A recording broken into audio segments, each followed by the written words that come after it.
Hola a todos. Yo muy feliz de estar otra vez por acá con ustedes. Después de hablar con un gran amigo, cuál era el tema que le pedí opinión, de cuál era el tema que me aconsejaba para hoy, para desprenderlo del segundo capítulo, entonces seguí su consejo y les voy a hablar hoy de la mentira en los niños. Entonces, voy a empezar con uno de nuestros grandes clásicos de la literatura, que es el cuento de Pinocho. Todo lo leímos, supimos de él. Por ejemplo, Pinocho supimos que miente de tres maneras. Miente porque dice lo que no es, miente porque guarda silencio y miente porque dice la verdad a medias.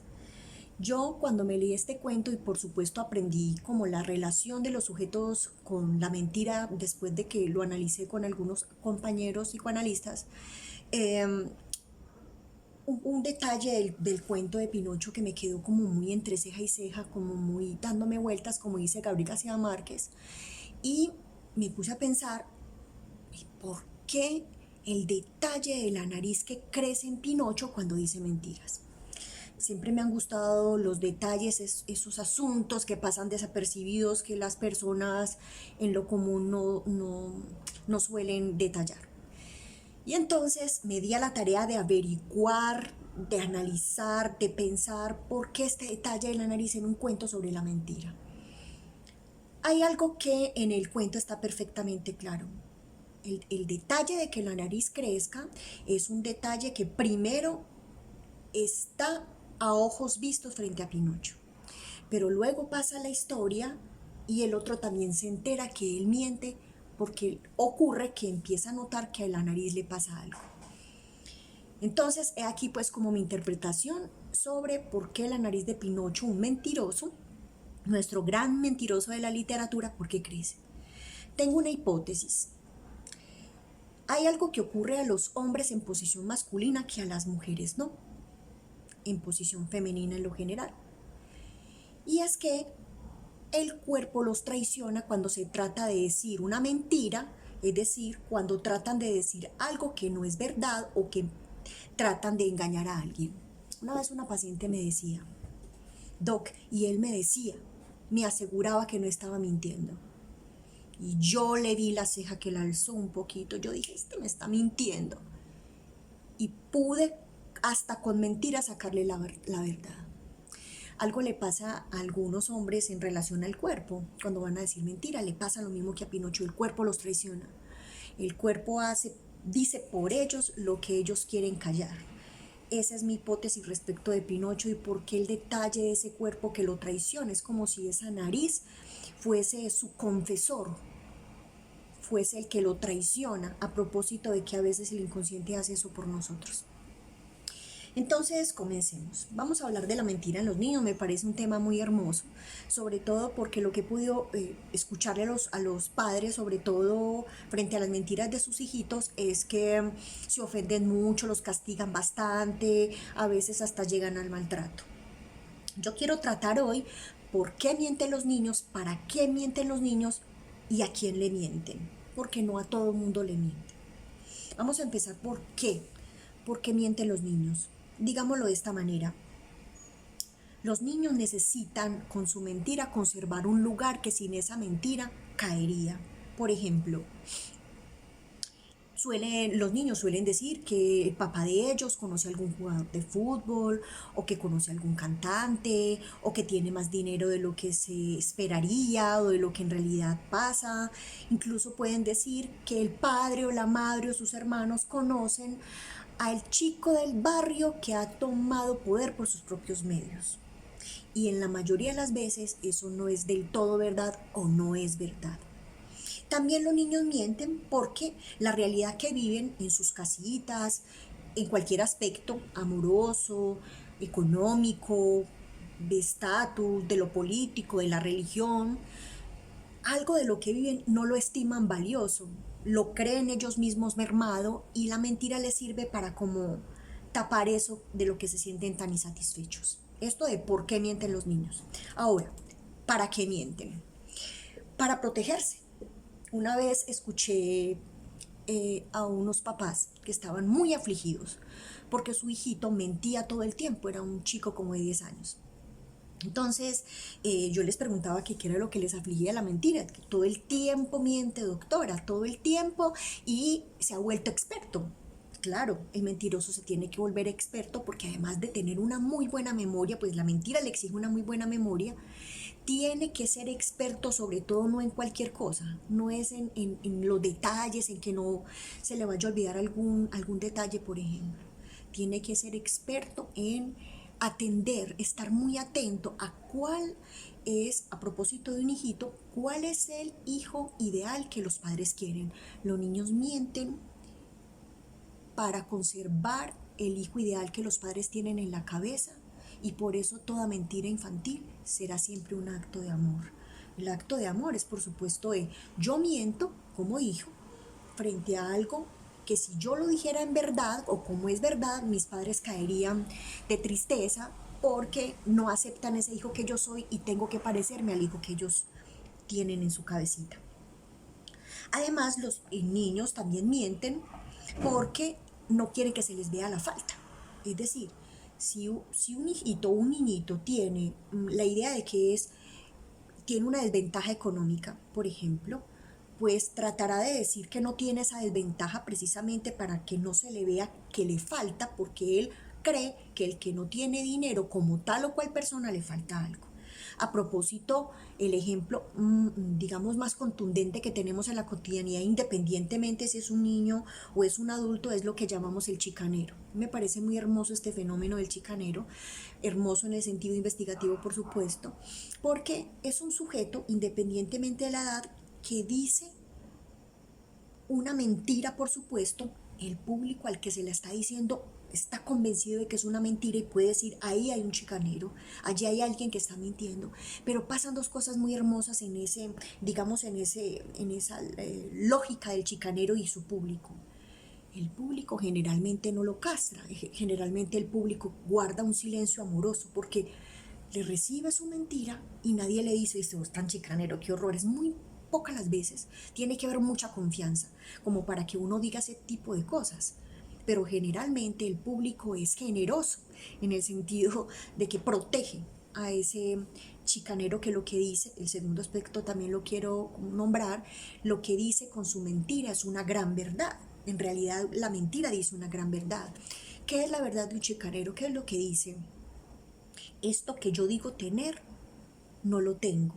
Y lo que confieso es que me declaro impotente para realizar o para tener eso que digo tener. Finalmente lo que dice con eso que llamamos una posición de chicanero, lo que dice, lo que declara es que él se siente impotente.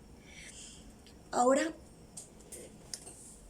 si entonces un niño miente y lo miente como un acto de amor para los padres y miente para proteger un lugar que él tiene y miente para que no se vea su falta. Ahora la pregunta es, ¿eso cómo aparece en la vida adulta? ¿Cierto? Eso cómo aparece ya cuando estamos grandes, porque no significa, y lo dijimos con el capítulo primero, no significa que porque algo pasó, entonces eso no va a retornar. Generalmente retorna, como habíamos dicho, indómito, indeformado, mucho de la infancia en los seres humanos cuando ya son grandes. Hay algo que me llama mucho la atención, que se puede ver por lo menos en esta cotidianidad paisa, no sé en otros lugares, pero hay algo que se nombra mucho cuando hay alguien que está poniendo conflicto en algún contexto social o cuando hay una disputa y hay alguien que le dice, no, están en película, vamos a, ya te montaste en la película. Me llama mucho la atención que nombren esto de la película o el empeliculado. Yo me puse como a escuchar de qué se trataba esta palabra y cuáles eran las consecuencias y cómo era que aparecía. Y lo que pude concluir que es que la película es ese asunto en el que se monta precisamente el ser humano. Es una mentira que se ha echado desde la infancia, que para los psicoanalistas es llamado la ficción o el fantasma. ¿Qué es la película entonces de la que hablan por ahí los seres humanos? La película sería algo así como una mentira que desde pequeños nos pusimos en el cuerpo para poder resolver un montón de preguntas de las que no tenemos respuesta, no tenemos cómo hacernos cargo de esas respuestas, a veces ni siquiera de las preguntas, y entonces nos armamos una ficción, y con esa ficción, que es la gran mentira que nos echamos y que nos ponemos en el cuerpo, con esa ficción construimos la vida completa. Ahorita más adelante les voy a decir las principales películas o las principales ficciones de las que yo he escuchado y me he ocupado en el consultorio. Entonces,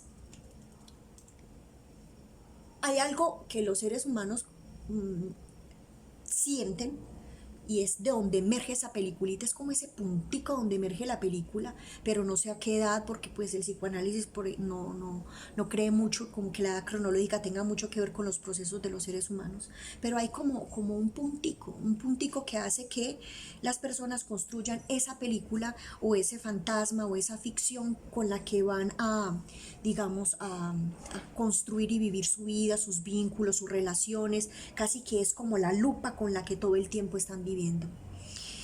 Esa sensacióncita, las voy a explicar, se llama la falta en ser. O sea, hay un puntico en la infancia donde uno siente que hay como un vacío, algo que no se colma y ni se calma con nada, no hay nada que pueda tranquilizarnos, eso se llama para nosotros la falta en ser, pero se las voy a decir en la vida cotidiana eso cómo se puede sentir. Háganse de cuenta, y estamos como en estos tiempos, que ya estamos, ya tenemos pico y cédula y ya vamos a salir. Podemos salir a comprar algunas cosas que necesitemos. El día anterior del pico y cédula tenemos ganas de todo. Abrimos la nevera y qué rico, como un bocadillito, como con quesito, y qué rico, como una sodita con unas cerecitas ahí flotando y como con un limoncito flotando bien heladito todo. Pero no hay, no hay. Entonces, ahí uno puede decir, no hay falta en ser, en tanto que ese sujeto sabe muy bien qué desea. Es decir, su necesidad tiene un objeto. Tengo sed, aquí está el agua. Tengo deseo de un dulcecito, pues me como una panelita, no sé qué. Pero no, la falta en ser es una sensación de uno tener ganas de algo, pero no sabe de qué.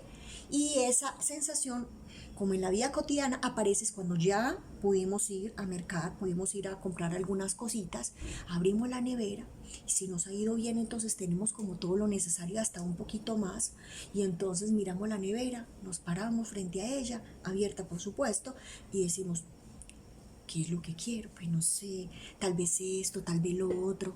La falta en ser es uno tener la sensación en el cuerpo de un vacío que no se colma ni se calma con nada, a pesar de que estemos llenos de cosas, a propósito de lo que habíamos hablado, por ejemplo, de la tristeza en el video anterior. Entonces, la película aparece en los seres humanos como una respuesta a ese vacío, como que estoy en un vacío, no sé con qué calmarlo ni con qué colmarlo, no hay una pregunta que todavía no le sé una respuesta, e inmediatamente ponemos una fantasía, ponemos una ficción que nos resuelve la existencia. Si, por ejemplo, a propósito de la diferencia que podemos ver, esa percepción de que mi mamá quiere más a mi hermano que a mí, por ejemplo, ahí no tenemos cómo hacernos una respuesta, le preguntamos a la mamá, es que usted quiere mucho a tal persona, pero a mí no, y la mamá lo regaña a uno, hasta lo castiga y le dice, gana esta, se enloqueció. Es decir, nunca, no es muy común que una mamá diga, no, hijo, mira lo que pasa, es que quiero distinto a los hijos, no quiero más, no quiero menos, es muy poco común, no es tan probable que una madre lo diga.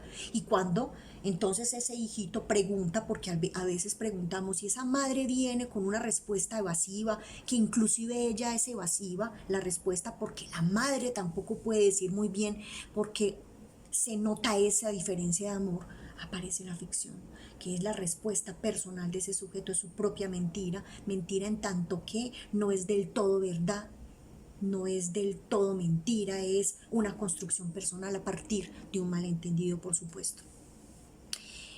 Una vez conocí un caso bellísimo de una chica que estaba muy abrumada, ya tenía 20 años, porque odiaba profundamente a su hermana, no lo disimulaba, la atacaba todo el tiempo, y ella un día me dijo, ¿sabe qué, doc? Yo ya me cansé de odiarla y de atacarla todo el tiempo, yo voy a soltarla, es que yo gasto demasiado tiempo, demasiado de mi energía en hacerle maldades, en ver cómo la humillo, cómo la trato mal, es una hermana menor para ella.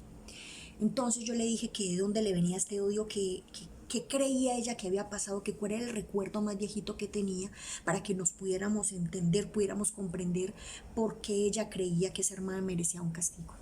Entonces resulta que me cuenta que se llevan muy poca edad y me dice, ah, doc, yo una vez escuché, después de una pelea entre mi hermana y yo, que yo le había pegado muy duro y ella había llorado muy fuerte. Mi papá se le acercó, me castigó por supuesto, él creyó que yo me iba para la habitación, pero entonces resulta que yo me quedé cerca y mi papá le dice a ella, tranquila niña, no llore, que yo a usted la quiero más. Eso fue aterrador para esa paciente, para esa chica. Y a partir de ahí se hizo un odio profundo, que fue como su manera de resolver una escena infantil, que son tan terribles a veces las escenas para los niños, aunque parezcan inofensivas para los adultos. Y entonces esta mujer se llena de un odio profundo y lo que pasa todo el tiempo es que con eso de mi papá quiere más a mi hermana, ella se hace una lupa para ser experta en ver las pruebas contundentes durante todos esos años. Eso ocurrió cuando ella tenía 3, durante 17 años, con una lupa pendiente todo el tiempo de ver dónde estaban las pruebas para comprobar esas palabras del padre que ella había asumido como una absoluta verdad. Entonces estaba en el consultorio alguna vez y me decía sobre esto entonces, y yo le dije, bueno, y cuénteme a su hermana cómo le ha ido, usted cómo le ha ido. Me dijo, doc, no, mi hermano no sirve, pero más o menos para casi nada. Imagínese que eso ha empezado 3 carreras, no, imagínese que yo ya voy para la segunda carrera, el segundo pregrado. Mejor dicho, horrible, doc, no ha hecho casi nada con su vida. Yo le dije, ah, ya ve que no es bueno que a uno lo quieran tanto. Digamos que los psicoanalistas lo que hacemos es mostrarle otra perspectiva a los pacientes de lo que les ocurre para que resignifiquen, exploren esa ficción y vean que hay un impulso humano a volver las escenas y los asuntos infantiles, los vuelven toda una tragedia, somos muy dramáticos, cuando en realidad allí se puede ver otra historia. Tal vez el padre lo que vio fue una mujer muy indefensa, me refiero a la niña menor, y trató de protegerla de esa manera, y nada de lo que estaba diciendo respecto al desamor por la hija mayor era verdad, pero era el modo en que él, con su impotencia en ese instante, viéndola tan desconsolada, la quería proteger. Entonces, los seres humanos, a partir de todo un montón de eventos infantiles, se construyen una mentira que los psicoanalistas llamamos una ficción o un fantasma. Lo voy a llamar por ahora ficción porque me parece un término muchísimo más cercano, y para poder ir mostrando cómo esa ficción puede retornar en la adultez de tal manera que hace unos estragos espantosos. Hay, a mi gusto, de lo que yo le he podido escuchar a los pacientes, 3 malentendidos que como que disparan, empujan a los seres humanos a hacer su propia ficción. El más delicado de todos es las escenas infantiles, las escenas sexuales que los niños a veces ven. Entonces los papás pelearon o no están muy bien, o no se les ve en la cotidianidad como si fueran una pareja, y de pronto el niño ve una escena sexual que, además de ser imposible de conciliar, como imaginárselo para los seres humanos en su mayoría, que vean una escena sexual, un niñito cuando apenas son muy chiquis, esto les puede dañar profundamente su concepción de amor, su concepción de relación.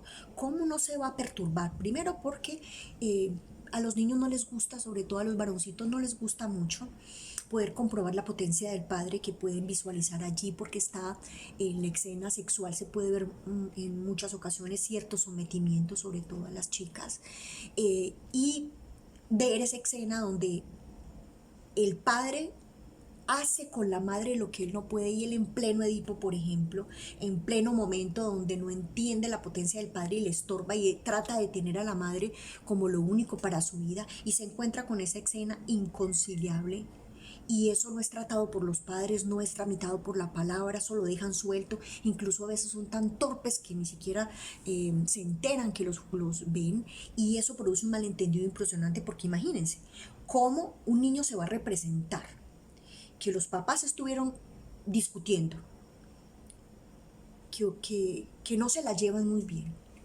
Y de pronto aparece la escena sexual como una prueba de que hay vínculo, cuando en realidad hay como una dicotomía, una discordancia entre cómo se la llevan, cómo se aman, y entonces lo sexual puede pasar. Es como una disociación entre el amor y el deseo sexual lo que puede ocurrir, por ejemplo.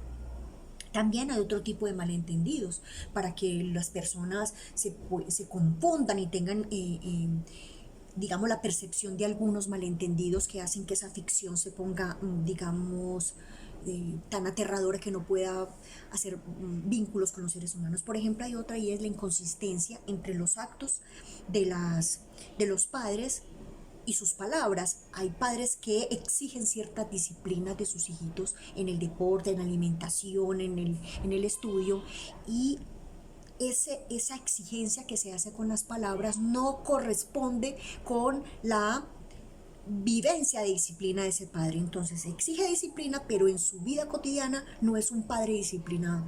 Esto de que no haya consistencia entre los actos y las palabras son de los peores malentendidos que hay, porque entonces los seres humanos se quedan como sin saber de dónde agarrarse, y generalmente, porque estamos empujados a eso definitivamente, entonces nos acogemos a lo que llamamos en el psicoanálisis el goce. Es decir, no nos acogemos al Padre, a la palabra del Padre, sino al Padre gozón, que es el Padre que en realidad no es disciplinado, por ejemplo. Hay otro de los malentendidos, o digamos de los acontecimientos que pasan generalmente en la infancia y que producen este tipo de ficciones que, como ya sabemos, son mentiras que nos ponemos en el cuerpo para vivir la vida de esta o aquella manera, y es las palabras que marcan para siempre. Yo no he conocido un paciente que en el consultorio, cuando vaya a hablar de su infancia, no me diga que, doc, mire, esto me pasó y me marcó para siempre, como si hubiesen actos, acontecimientos y palabras que hacen que el cuerpo de ese sujeto y el ser de ese sujeto se marquen de tal manera que les queda como una cicatriz profunda de la que no se pueden deshacer, sino que hay que hacer de alguna manera. Una de las palabras, digamos frases, perdón, que más he escuchado en el consultorio que les han dicho a los chicos cuando son pequeños es: tú eres un inútil, tú no sirves para nada, tú no mereces nada, por ejemplo. Esto se puede decir, como dicen los abuelos, en un momento de rabia, pero muy pocas veces ese sujeto que dijo con rabia semejante frase como tú no sirves para nada, en lo general no hace una rectificación, no dice yo lo dije con rabia, en lo general no. Y así y todo, dijese yo no lo quise decir, eso no es verdad, ese sujeto que recibió eso va a quedar con la sensación de que tal vez sí es verdad y que se está excusando como una manera de resignificar o de rectificar algún asunto, pero le quedará la sensación, porque es un empuje humano bastante común, la sensación de eso es verdad. Es muy común entre los seres humanos que nos sintamos las ofensas como una gran verdad y los halagos como una gran mentira. Hay una mujer que admiro profundamente, que es Frida Kahlo. En mucho la admiro, en otro me hace preguntas. Hay una escena de una película que le hicieron a ella, en la que ella le dice a Diego, su gran amor, cuando todavía era un pintor admirable para ella y no tenían un vínculo amoroso, ella le lleva las pinturas y le dice que ella necesita que le diga si es buena para pintar, y que si no es buena, pues que le diga, que entonces ella ya se dedica a otra cosa. Y entonces resulta que él le dice que va a ir en su día de descanso para decirle cómo le pareció su obra, y cuando llegó, él la llenó de halagos. Le dijo que esa obra era maravillosa, y ella se corrió. Incluso hay como un movimiento en el cuerpo de esta mujer de irse para atrás, como no te creo, que estaba exagerando. Y entonces él le dice algo así como: porque puedes creer más en lo malo que en los halagos. Algo así como: ¿cómo se te ocurre solo creer lo peor, o creer que mereces lo peor, o creer en los defectos, y no recibir tus cualidades o no recibir tus dones, sobre todo si alguien te los dice? En eso las mamás paisas, he escuchado mucho con mis pacientes, tienen muchas maneras de educar a sus hijitos como para que sospechen de los halagos. como si es meloso, no puede creérsele mucho, si te dice cosas bonitas, quién sabe qué querrá. Yo creo que hay como una cierta práctica de crianza que nos impulsa a no creer en lo bueno, a creer que no lo podemos recibir, sino como a empujarlo hacia afuera porque no lo merecemos. Entonces, la ficción se produce en un instante en el que el sujeto, al encontrarse con un vacío de saber porque hay algo que no comprende, después de un malentendido como el que acabo de nombrarles, se produce esa ficción desde la que va a orquestar toda su vida. Ahora, entonces, ¿cómo eso que es ficción en la infancia?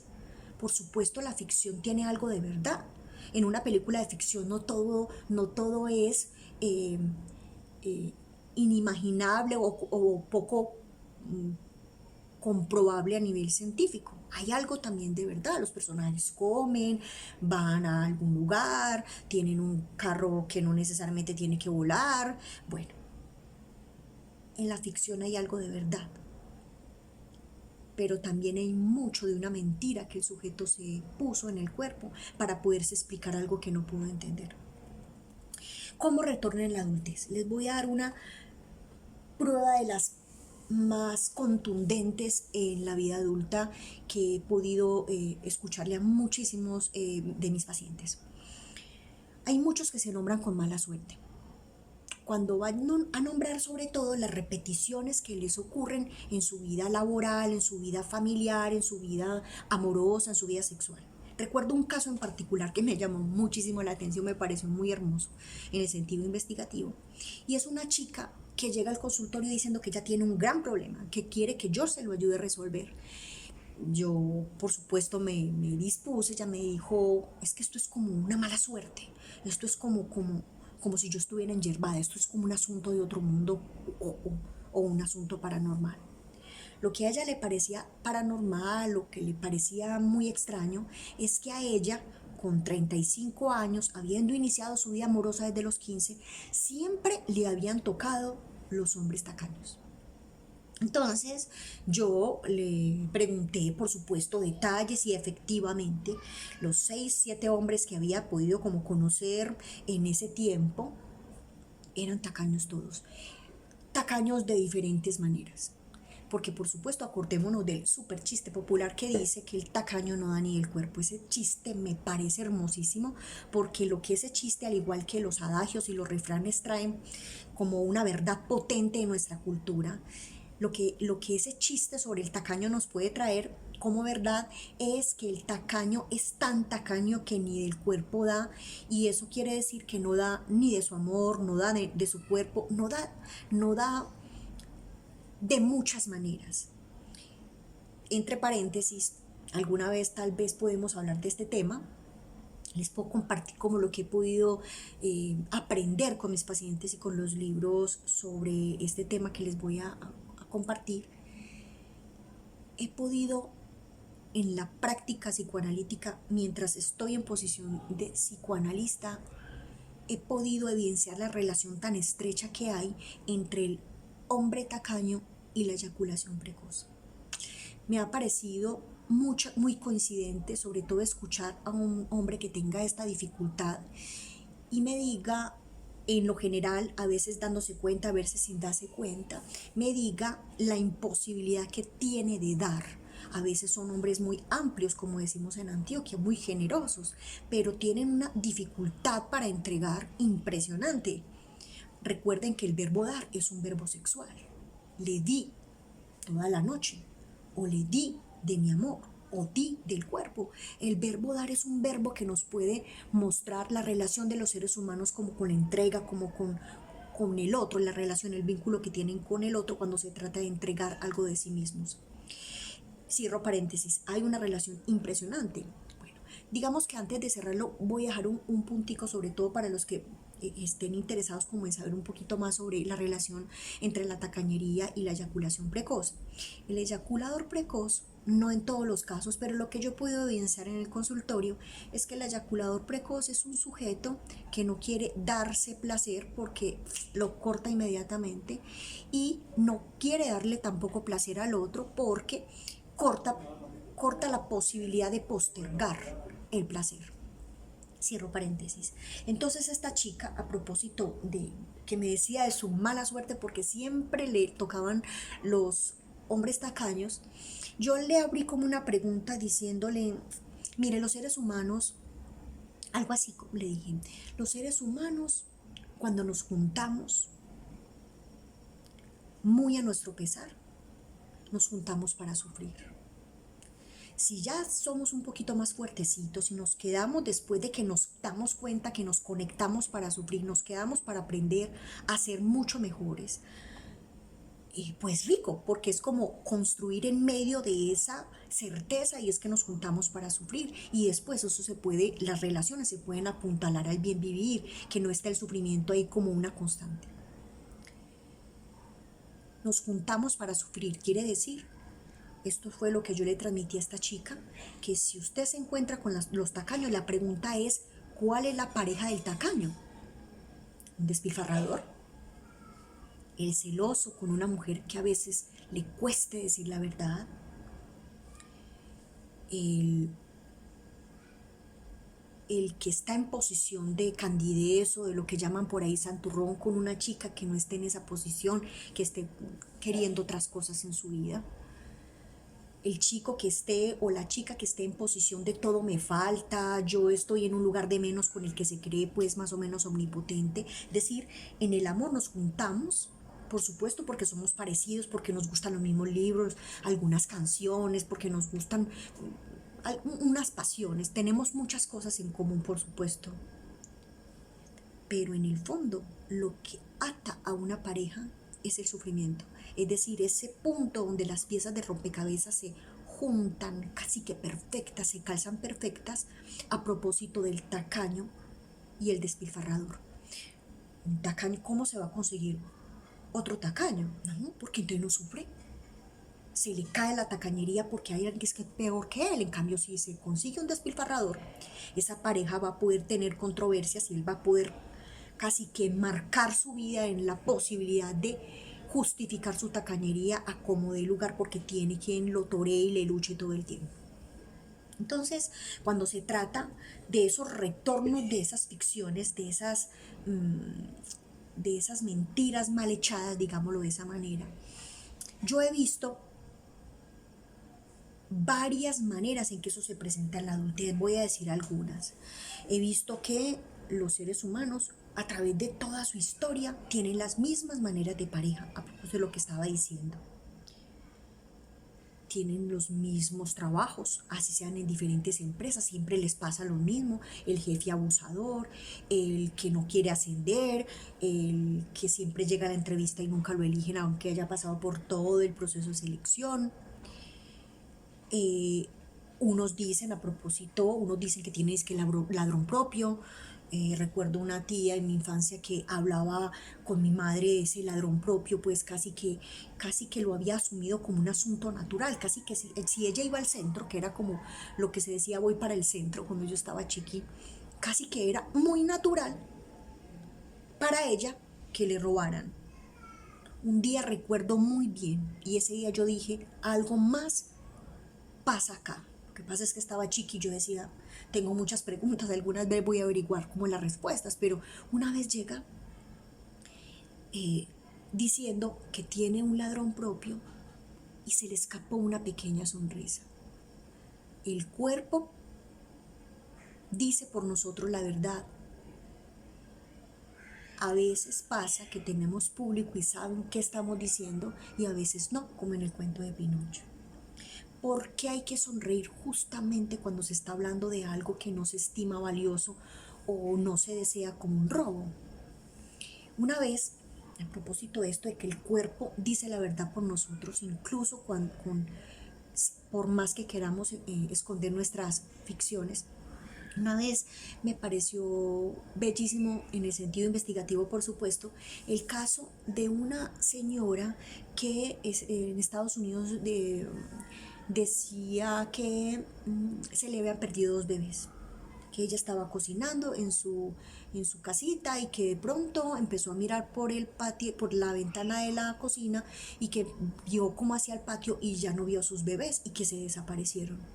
Eso fue rueda de prensa, investigación, nos hicieron de todo para encontrar esos hijitos y no los podían encontrar. Una vez en una rueda de prensa le preguntaron varias cosas sobre sus hijitos, detalles, para saber cómo podían encontrarlos. Y cuando ella estaba hablando precisamente del sentimiento que esto le estaba causando en su propio ser, porque era la pérdida de dos hijos, que a nivel simbólico se puede estimar como lo peor que le puede pasar a una madre. Y cuando está hablando precisamente de esta tragedia, se le escapa una pequeña sonrisa. El cuerpo dice la verdad por ella y a partir de esa sonrisa alguien nota que no hay correspondencia entre la tragedia de la que está hablando y esa sonrisa que se le escapa como a Pinocho, su nariz cada vez más grande. Esa mujer, tal vez en ese instante en posición masculina, lo que dijo con su cuerpo es que algo de ella no estaba muy triste, sino que algo de ella se parecía a esa sonrisa. Y a partir de esa sonrisa se pudo encontrar su culpabilidad directa, porque ella fue la que asesinó y desapareció a sus hijos, porque su amante la quería mujer pero no madre. Entonces, esa ficción se puede presentar en la vida adulta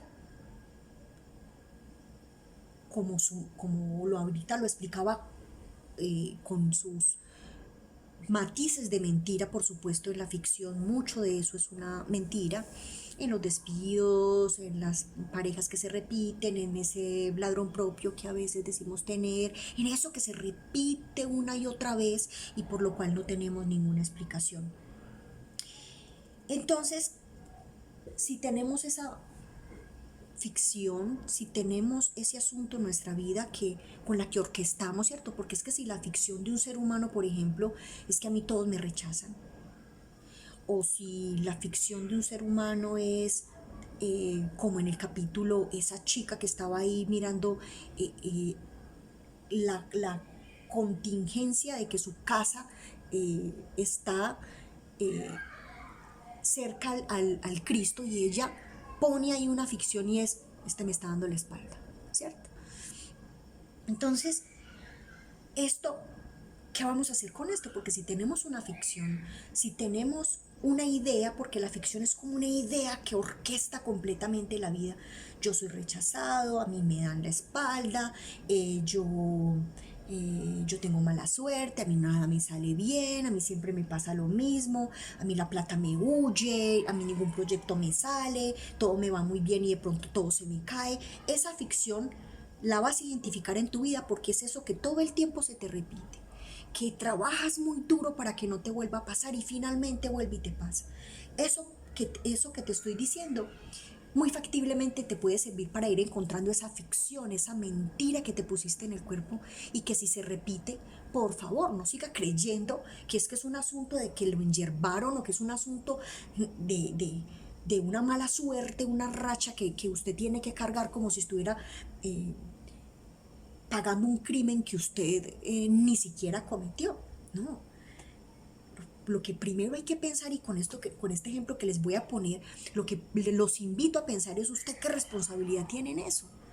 Aparte un poco lo esotérico de ahí, aparte un poco la mala suerte de ahí, y póngase en posición no de víctima que recibe un castigo atroz por un crimen que ni siquiera cometió, sino que póngase en responsabilidad de ver yo cómo participo para que a mí siempre en las entrevistas de trabajo, cuando todo va muy bien, no me entreguen el trabajo, no sea yo el elegido. A propósito de esto que acabo de decir, recuerdo el caso de un chico que llegó al consultorio diciéndome que él llevaba mucho tiempo tratando de buscar empleo, que siempre le pasaba esto mismo que acabo de decir, y es que a punto de terminarse el proceso, cuando se esperaba que lo iban a elegir, no era el elegido. Empezamos a averiguar qué era lo que pasaba, cuál era su responsabilidad. Vivimos en un país donde eso puede pasar, pero es que ya era una repetición bastante fuerte. Y recuerden lo que dice psicoanálisis sobre las repeticiones, lo que hace ser y es muy serio. No podemos estar pensando que no ponemos cuando se nos repite, ¿cierto? Y lo que pudimos averiguar entre los dos es que él se presentaba a esos trabajos en posición. En posición quiere decir que uno lo dice con palabras, lo dice con actos, como dice la mamá, con ademanes, con asuntos, con el cuerpo. Transmitía perfectamente los empleos, que no lo tenían que contratar. Y esto es de manera inconsciente, por supuesto, él no quería que eso le ocurriera, pero cuando iba a los empleos, en algunas cosas que él me contó, pudimos comprobar que él se disponía en esos empleos por los que estaba concursando a transmitir que él no necesitaba ese empleo. Y recuerden, el sujeto del capitalismo, por lo menos el capitalismo, ¿qué sujeto quiere? Un sujeto que tenga necesidad de ese trabajo para que se ponga en posición de producción y pueda realizar la labor del capitalismo que el capitalismo quiere, que es conseguir un producto a como dé lugar.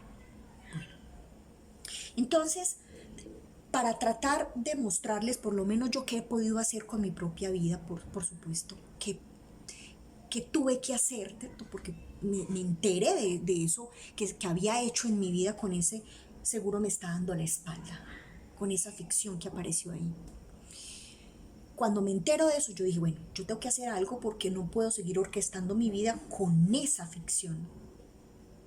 Y resulta que para poderles mostrar qué se puede hacer con eso, es decir, ya te diste cuenta que no es un asunto pues como de mala suerte, sino que te diste cuenta que, o por lo menos consentiste la posibilidad, recibiste mi invitación de ya no sentirte tan inocente, tan cándido, sino yo pongo ahí para que me pase, ¿cierto?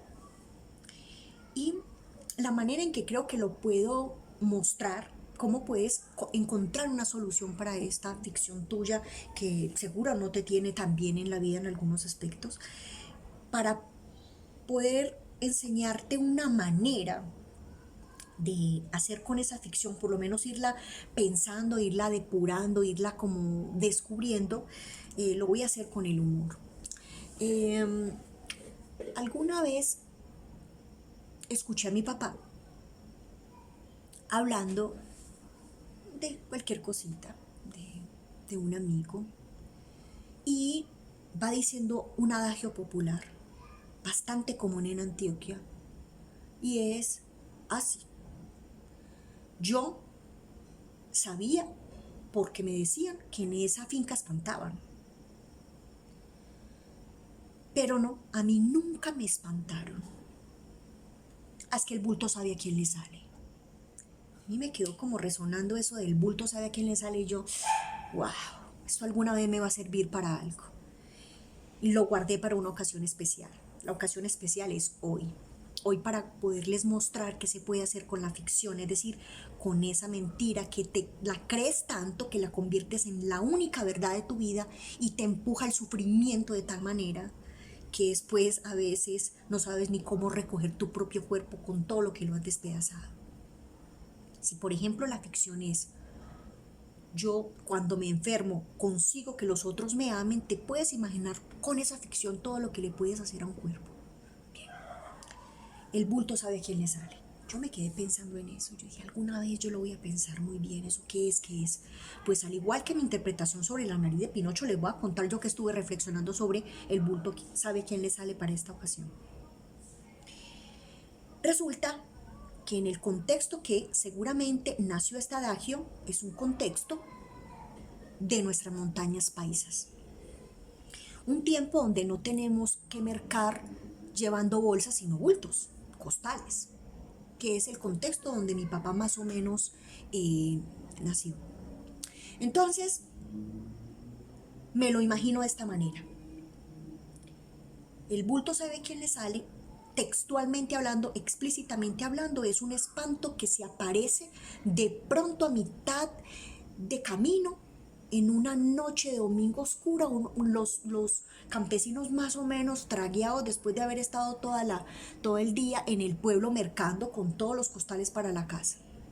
Y de pronto, a mitad de camino, ¡pam!, un bulto. Aterrador, a cualquiera le da mucho susto. Pero ¿por qué da susto? Me puse a pensar. Por supuesto, ¿cómo va a estar un bulto abandonado que debe estar contenido de mucho mercado, de todo lo que compran? ¿Cómo van a abandonar un bulto? No, No es un bulto de mercado, debe ser un bulto aterrador, debe contener algo espantoso. El bulto sabe quién le sale. Quiere decir, en lo que yo pude entender, que justamente se nos aparece en la vida aquello que nos espanta, aquello que nos asusta, aquello que repetimos a propósito de las ficciones. Algo así como, el bulto sabe quién le sale. Quiere decir que si tú eres una mujer, por ejemplo, a propósito del ejemplo, que dices que siempre te aparecen los tacaños, pues por supuesto ese bulto que es el significante tacaño siempre te sale porque estás en disposición de ese espanto en tanto que tú tienes la ficción, no de que te van a tocar tacaños, sino que tú eres una despilfarradora. A propósito, como si un hombre, lo voy a decir sin generalizar, como si la ficción de un hombre es que las mujeres todas son unas sinvergüenzas, en el sentido de que si conserva el grupo de todas las mujeres son sinvergüenzas, conserva el otro grupo a propósito de la teoría de conjuntos, un conjunto existe si existe su contrario, si conserva el grupo de todas las mujeres son sinvergüenzas, y con eso se hace un síntoma de celoso, entonces aquí en este otro conjunto pone a la Madre Santa que es hasta virgen aunque tenga 12 años. Entonces, este hombre celoso, ¿cómo se va a conseguir una mujer que sea tan buena como la madre que él tiene en la cabeza? Que sea santa, que no sea una sinvergüenza como en lo que él piensa. Si él lo has escuchado algunos en el consultorio, no se la puede conseguir. Es más, si se la consigue, no se la soporta. No se la soporta porque él necesita ese bulto que se llama la mujer sin vergüenza que él tiene en la cabeza, y se consigue una mujer que se le parezca a ese significante, que por lo menos a él se le parezca, aunque a veces no es una verdad, eh, para poder conservar a la madre en el lugar de un trono, de una repisa, como dicen algunos adolescentes, y así poder poner a esta mujer en el lugar de eso que siempre se encuentra y le hace tanto daño a propósito de el bulto, que es lo que espanta. Por eso en el psicoanálisis se llama fantasma, la ficción de los seres humanos, es decir, es algo que aparece de pronto sin avisarnos y nos encaja perfectamente en nuestro corazón, digámoslo de esa manera, en nuestro ser, para empujarnos a un sufrimiento y a darle consistencia a esa ficción. Si ustedes me preguntan cómo hay que darle, digamos, solución a esa ficción, lo primero es empezar a interrogar su posición de víctima, su posición de esto que recibí yo, esta mujer sinvergüenza que siempre me encuentro. No, ¿usted qué pone para que eso ocurra? ¿Cierto? Lo segundo, después de ese reconocimiento de que tú no eres inocente, sino que tienes parte en lo que te ocurre, también es bueno. Me dedico toda la vida a criticar a los otros, a hablar de los otros. Eso es lo que a veces hacen la mayoría de los pacientes, incluso yo en mi propio tiempo en el lugar de paciente también me dedicaba a eso. Y de pronto lo que hacemos es hablar mal de los otros cuando en realidad estamos hablando de sí mismos. Para terminar, voy a hablar de un tema que me sugirió este gran amigo del que les hablaba, que no podía olvidar para poder mostrar cómo la infancia retorna de una manera tan desastrosa y parte de la infancia en la vida de los seres humanos, que es el famoso tema del chisme. Y cómo el chisme dice la verdad por nosotros. Les voy a explicar algo.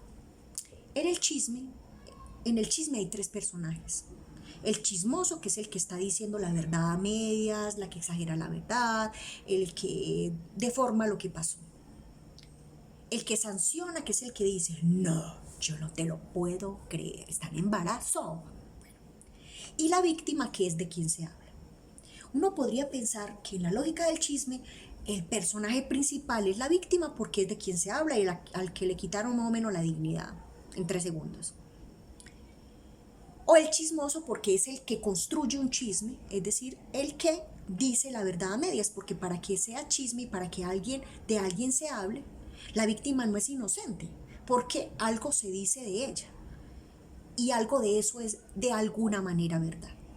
Pero en realidad no es el chismoso ni la víctima los personajes principales, sino que el personaje principal es el que sanciona el chisme. A mi gusto es el personaje principal. Gloria, ¿por qué? Es muy sencillo. Si usted va y le dice a alguien, usted es el chismoso, yo soy la chismosa. Imagínate, amiga, que esta chica se metió con el amigo, el mejor amigo de su novio. Si mi amiga no me dice, no, ¿en serio? Pero contame, ¿cómo te diste cuenta? Si no hace esa sanción, el chisme cae. Y ensayen, hagan un chisme. O cuando le estén, perdón, mostrando un chisme, le digan eso y ustedes se quedan callados. No sancionan el chisme, no piden más verdad, que es lo que obliga al chismoso a decir mentiras, no piden más cosas, sino que se quedan en silencio mirando al chismoso. El chisme cae. El personaje principal, el personaje principal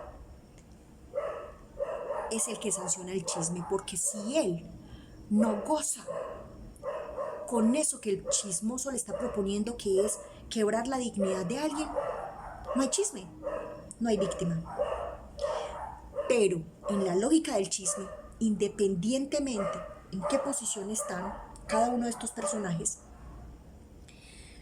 lo que sí queda muy claro con la mentira a medias que dice el chismoso es que él cree que está hablando de alguien más, que está hablando de un vecino, que está hablando en este caso de la chica que se metió con no sé quién. Ella cree, esa persona cree que está hablando de alguien más, cuando en realidad está hablando de sí mismo, desde su propia ficción, desde su propia mentira.